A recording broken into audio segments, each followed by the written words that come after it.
Tapi kadang ada ibu-ibu yang bilang begini, Ustadz, cicilan motor belum lunas. Tetangga udah ganti mobil. Masa kita nggak ikut naik kelas? Nah itu gimana? Ini kan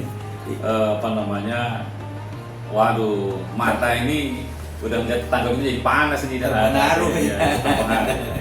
Itu mah bukan naik kelas ya. Itu mah naik tensi darah itu. Nggak semua yang berkilau itu emas ya. Kadang cuma cicilan yang dibungkus dengan senyum-senyum gitu kan. Ini hal yang harus diwaspadai sebenarnya gitu. Iya. Bahaya juga tadi ya. Jadi bukan karena kebutuhan tapi karena gengsi. Betul. Karena gengsi ya kan. Salah itu ya. Salah. Makanya kita belanja itu harus berdasarkan kebutuhan bukan keinginan. Iya. Kalau ingin semua juga ingin. Kalau pengen semua juga pengen. Tapi butuh nggak? Betul. Butuh nggak? Baginda Rasulullah SAW bersabda, jangan engkau memaksakan diri untuk berhutang. Jangan paksa diri untuk berhutang sebab hutang adalah kesedihan di malam hari dan kehinaan di siang hari.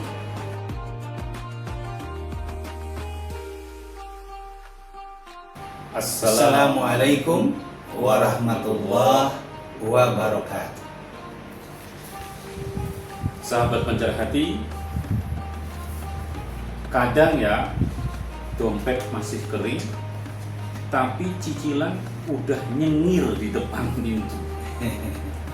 Nah, hari ini kita akan bahas tema yang bikin dada sesak, tapi penting banget. Menghadapi hutang dan cicilan dengan cara halal. Itu Pak, yang kita bahas. Berat banget ini. Ya. Baik, kadang orang niatnya cuma mau nutup kebutuhan, tapi ujung-ujungnya gali lubang tutup lubang. Apalagi sekarang gampang banget, tinggal klik di HP, dana cair dalam 5 menit Ustaz. Masya Allah. Mana itu? Ya, barangkali ini topik yang bukan cuma ibu-ibu ini yang perlu dengar ini. Ya. Bapak-bapak juga perlu untuk mendengarkan, karena kalau salah cara menghadapi hutang piutang ini bisa jadi bukan cahaya rezeki, tapi malah beban hidup yang menggelapkan hati. Ya. Baik, gini Ustaz, gampang banget orang cari pinjaman. Kalau nggak hati-hati itu akan terjebak dalam satu istilahnya gini, pinjol-pinjol. Pinjaman online itu kan luar biasa menjamurnya ya. Sempat banyak hal-hal yang kisah-kisah yang memiris badan kita. Itu gimana Ustaz? Ya, yang pertama kita ini kan dibimbing oleh Rasulullah, oleh Al-Quran, oleh Rasulullah, oleh sahabat Rasulullah. Salah satunya ada sahabat Umar bin Khattab. Umar bin Khattab itu perawakannya tinggi besar. Sehingga pada di zaman Khalifah Umar bin Khattab itu dibagilah seluruh warga, dari mulai khalifah, presiden lah, kalau sekarang presiden sampai rakyat jelata, yaitu bahan kain semua dikasih. Dan ternyata Umar bin Khattab itu istilahnya dipakai ke atas, bawahnya bolong, dipakai ke bawah, atasnya bolong. Kenapa? Karena ukurannya disamakan, seluruh rakyat sama, 2 meter semua gitu kainnya itu. Nah, akhirnya ada satu riwayat yang menyampaikan bahwa Umar bin Khattab itu mengajukan pinjaman, pinjam ke Baitul Mal, dan di sana ada bendahara Baitul Mal. Lalu kemudian ditanya, untuk apa? Saya pengen membeli kain lagi karena saya kekurangan. Dia taruh ke atas, bawah saya bolong, ditaruh ke bawah, atas saya bolong. Jadi saya harus membayar yang lain, membeli lagi sehingga saya tertutupi. Tolong saya dipinjamkan uang. Jawab bendahara Baitul Mal, dia menjawab, kapan mau bayar? Ya nanti pas gajian bulan depan, saya kan khalifah. Saya pimpinan negara ini, ya. Tapi saya minjem. Itu pertanyaan yang paling Umar Ibn Khattab itu menunduk. Apakah Tuan Khalifah dijamin umurnya sampai pada saat engkau gajian? Umar bin Khattab menunduk. Kenapa? Ya tidak ada jaminan. Tidak ada jaminan. Sementara kalau sekarang besok meninggal, otomatis kan tidak terbayar. Akhirnya dengan kasus itu terdengarlah oleh beberapa lingkungan, dan ada orang-orang yang kebetulan dapat kainnya lebih besar, tapi badannya kecil. Akhirnya separuhnya disedekahkan kepada Umar bin Khattab. Itu riwayat satu. Ya. Riwayat yang kedua tentang utang piutang itu, Rasulullah bertanya kepada orang yang akan menyolatkan, tanya, si mayat ini punya utang nggak? Punya ya Rasul. Adakah yang menanggungnya? Ada, saya ya Rasul. Aku sholatkan. Tapi satu ketika Nabi bertanya, si fulani ini punya utang nggak? Punya ya Rasul. Ada nggak yang menanggungnya? Mungkin sikap dan perilaku orangnya kurang bagus. Tidak ada satupun yang menanggungnya, termasuk anggota keluarganya. Kata Rasulullah, saya tidak menyolatkan, saya persilahkan kepada sahabat-sahabat saya untuk menyolatkannya. Jadi saat Rasulullah tidak menyolatkan, artinya apa? Utang piutang ini perlu kita waspadai. Ya. Begitu Mas. Tapi kadang ada ibu-ibu yang bilang begini, Ustaz, cicilan motor belum lunas. Tetangga udah ganti mobil. Masa kita nggak ikut naik kelas? Nah itu gimana? Ini kan waduh, mata ini udah melihat tetangga ini jadi panas ini. Terpengaruh ya. Itu mah bukan naik kelas ya. Itu mah naik tensi darah itu. Nggak semua yang berkilo itu emas ya. Kadang cuma cicilan yang dibungkus dengan senyum-senyum gitu kan. Ini hal yang harus diwaspadai sebenarnya gitu. Iya. Bahaya juga tadi ya. Jadi bukan karena kebutuhan, tapi karena gengsi. Betul.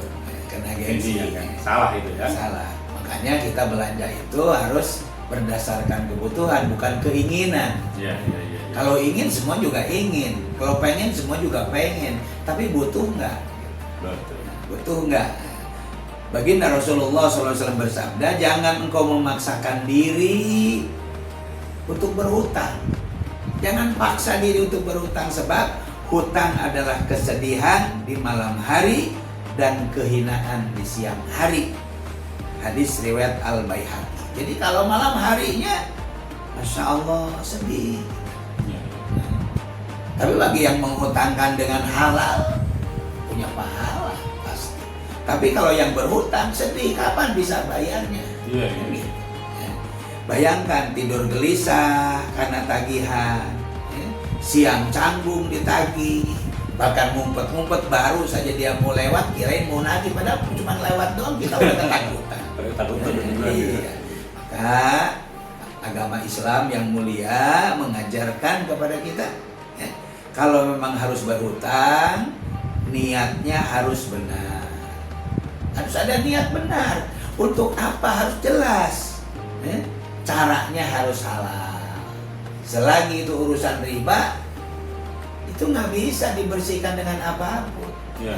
Nggak bisa. Cara niat harus benar, niatnya harus benar, caranya harus halal, dan harus ada niat untuk membayar. Dan niat untuk membayar. Bahkan baginda Rasulullah SAW itu mengajarkan satu doa. Saya lupa nama sahabatnya di masjid itu. Dia diam aja di masjid. Tanya sama Rasul, kenapa diam aja di masjid? Saya bingung, saya banyak hutang, belum bisa bayar saya. Kata Rasul, maukah aku ajari doanya? Ya, mau ya Rasul. Mau ya Rasul. Dengerin baik-baik. Nah, ini satu doa yang memang diajarkan Rasul untuk melakukan. Tapi kamu harus tetap bekerja. Iya ya Rasul. Iya, iya. Allahumma inni a'udzubika minal hammi wal hazan wa na'udzubika minal ajzi wal kasal wa na'udzubika minal jubni wal buhli wa na'udzubika min golabati daini wa qahri rijal wa na'udzubika min golabati daini wa qahri rijal. Dan aku berlindung daripada lilitan hutang dan penyiksaan manusia. Nah, dilaksanakanlah doa ini terus, dan ternyata satu ketika ketemu dengan Rasulullah, ya Rasulullah, alhamdulillah hutang-hutang saya sudah terlunasi. Nah, di zaman Rasul juga ada yang seperti itu. Jadi termasuk kita jangan sampai mengambil hutang yang riba. Ya. Ya. Kenapa? Pinjol. Ya. Pokoknya urusan riba, kalaupun bukan pinjol, urusan riba rugi. Ya. Apalagi dengan pinjol sudah salah, ya, ditambah lagi dengan sesuatu yang tidak jelas. Ya. Cicilannya dengan bunganya tinggi, tertulis hanya 5%. Hanya 5%, disangka 5% itu sebulan. Ternyata ada yang 5% itu per 5 hari, ada yang per minggu. Jadi kalau per 5 hari ketahuan, 5 hari aja 5%, ini 30 hari. 5 kali 6, 30%. Nah, begitulah Allah berfirman dalam surat Al-Baqarah ayat 275, padahal Allah telah menghalalkan jual beli dan mengharamkan riba. Wa ahlallahu al-bai'a wa harrama riba. Jangan seperti itu. Begitu Mas. Oke. Berarti solusinya bukan menambah utang, tapi menata ulang gaya hidup. Nah, betul sekali. Bukan nambah utang, tapi menata ulang gaya hidup, menyesuaikan. Jangan sampai besar pasak daripada tiang. Kalau belum mampu beli mobil ya naik motor. Ya. Itu juga mulia asal halal. Kalau belum bisa ke kafe mewah, ya minum kopi lah buatan sendiri. Enaknya sih enak begitu sama aja gitu ya. Baik Ustaz. Boleh dong diberikan bocorannya bagaimana sih cara Islam mengajarkan menghadapi hutang biar tetap tenang dan halal. Nah, salah satu di antaranya ada langkah-langkahnya Mas Eji. Langkah-langkah yang bisa kita ambil, yang pertama harus ada kejujuran pada kondisi keuangan, harus jujur. Kondisinya sedang berlebih, sedang cukup atau kurang. Nah, itu harus terukur. Artinya dalam pembelanjaan itu harus ada perencanaan. Perencanaan untuk pembelanjaan. Jangan malu hidup sederhana. Yang penting tidak menipu diri sendiri. Itu yang pertama. Yang kedua, bapak-bapak semuanya, ibu-ibu, utamakan kebutuhan daripada keinginan. Nah, ini menguatkan, ngulang kembali. Utamakan kebutuhan daripada keinginan, termasuk ibu-ibu nih, ngutang pakaian macam-macam di lemari aja kadang-kadang udah 3 lemari udah penuh, nggak kepake ya? Iya. Karena apa? Ada satu sabda riwayat Imam Abu Daud, kesederhanaan itu bagian daripada iman. Sederhana itu bukan memakai pakaian jelek, bukan. Menyesuaikan kemampuan dengan kenyataan, keinginan dengan kenyataan. Ingin apa sama sesuaikan. Yang ketiga, tulis semua hutang. Kalau hutang itu maaf harus ada tulisannya. Mau hutang di pengurus masjid, mau hutang di RT, di RW, di rumah tangga, yang namanya hutang tulis, harus tertulis dan niatkan untuk melunasinya. Makanya harus ada doa. Saya terima ya pinjamannya ya. Sama-sama kita berdoa kepada Allah, semoga Allah membuka pintu rezeki sehingga saya bisa segera melunasi hutang ini. Jangan malu. Kenapa? Karena lebih baik kita terbuka di awal dengan memohon pertolongan Allah daripada akhirnya kita tidak punya kemampuan karena tidak ditolong oleh Allah. Tulis semua hutangnya, niatkan untuk melunasnya, jangan lupa. Apalagi kalau punya pura-pura lupa. Kata Nabi, siapa yang meninggal membawa hutang, maka jiwanya tergantung sampai hutangnya dibayar. Rawahu Tirmidzi. Berat banget. Besar banget ya. Rasa. Yang keempat, Mas Haji, berdoa dan tawakal. Berdoa terus bermunajat, ya. Bermunajat. Rasulullah mengajarkan doanya yang tadi, Allahumma inni a'udzubika mim masami wal makram. Ya Allah, aku berlindung kepadamu dari dosa dan nelitan hutang. Dan kelima, cari rezeki yang halal dan berkah. Yang halal itu jelas, yang berkah itu cari juga. Dengan cara apa? Banyak bersyukurnya. Karena bertambahnya harta karena kesyukuran, bertambahnya rezeki karena kesyukuran. Janji Allah kan la in syakartum la azidannakum. Siapa yang bersyukur Allah tambah. Apa Allah pembohong? Tidak. Kenapa kita belum bertambah? Berarti belum bersyukur. Bersyukur itu menggunakan nikmat yang ada sekarang untuk beribadah kepada Allah Subhanahu wa Ta'ala. Iya. Begitu Mas Haji. Iya, Masya Allah. Dalam banget ini, Ustaz. Jadi intinya bukan anti hutang, tapi jangan hidup dari hutang, gitu kan? Betul, tepat sekali. Hidup sederhana, tapi berkah. Jauh lebih mulia daripada hidup mewah, tapi susah karena hutang. Ya. Sahabat berhati, semoga pembahasan hari ini membuka hati kita semua. Ingat, rezeki halal itu bukan cuma soal jumlah, tapi soal ketenangan. Dari lagi. Yeah. Terus berikutnya kita akan membahas tentang hal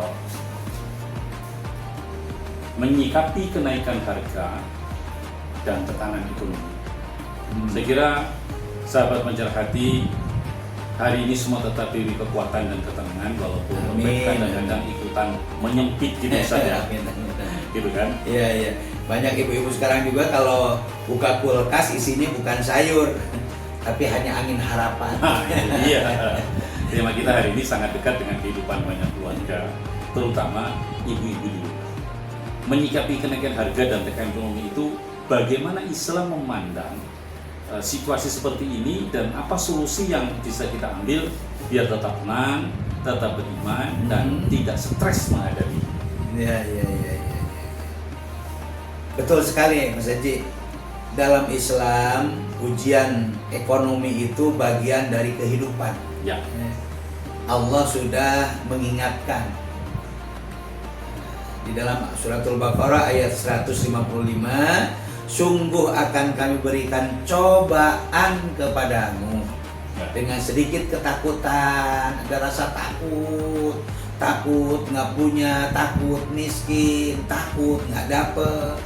Ada yang diuji dengan kelaparan, pagi makan, sore kagak, pamasoga namanya kata Ustaz Baihaqi.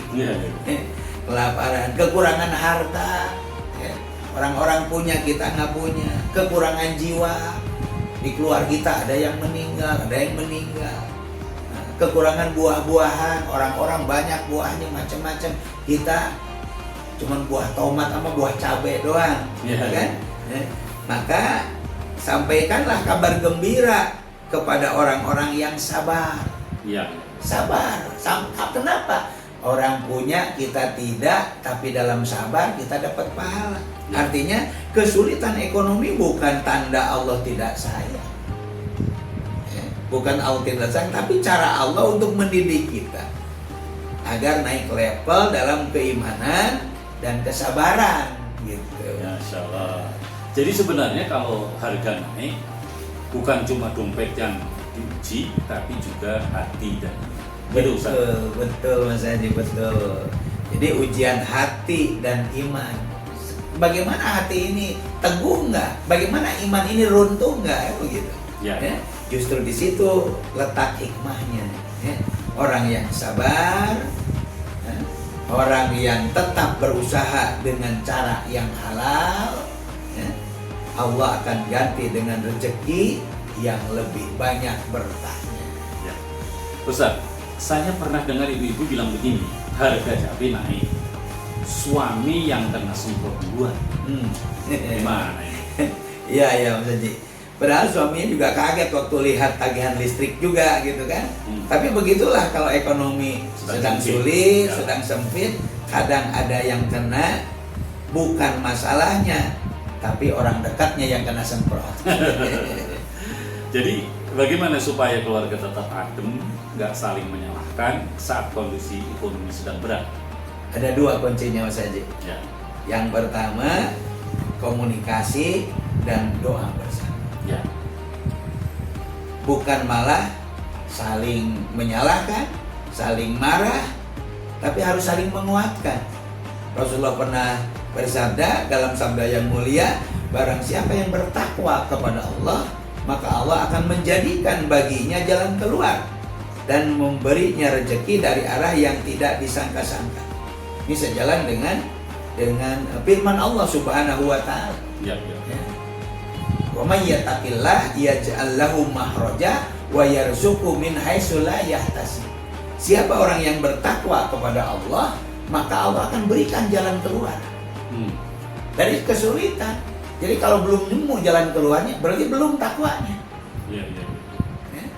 Dan orang yang takwa itu akan mendapat rezeki yang tidak disangka-sangka. Tahu-tahu nggak mau kerja di situ, nggak kepikiran kerja di situ, tahu-tahu terbuka, ketemu dengan orangnya, diminta untuk membantu pekerjaannya, banyak jalan. Ya. Kenapa? Wa yarzuqhu min haitsu la yahtasib. Jadi kalau sekarang sedang sulit, ya, bukan menyalahkan orang, tapi perbaiki takwanya. Mungkin selama ini kita terlalu sibuk ngumpul rezeki, cari rezeki, ngitung rezeki, tapi lupa mencari keberkahan di dalam rezeki tersebut. Ya. Gitu Mas. Masya Allah. Jadi kalau suami dan istri saling menguatkan, doa bersama-sama, sabar bersama-sama, itu justru mempererat hubungan keluarga ya? Betul, justru di masa sulit itulah cintanya diuji. Apakah benar saling mendukung satu dengan yang lain, atau cuman saling menuntut antara suami dan istri. Iya.